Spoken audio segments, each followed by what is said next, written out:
Shoutout sa inyo mga kaulas. Pahinga muna tayo. Di-deliver muna tayo. At baka tayo mamutla sa loob bahay. Init. Ipuwing pa tayo.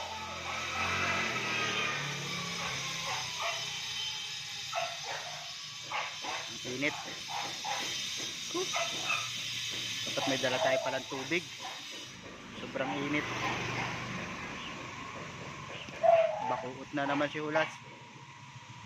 Okay. Kaya nga tayo lang saglit. Karangkada na naman tayo. Dito tayo sa sulok ng walang hanggan. Maraming po salamat sa inyong lahat mga kahulas. Hindi arilangan maka nagpahinga lang ng kaunti nga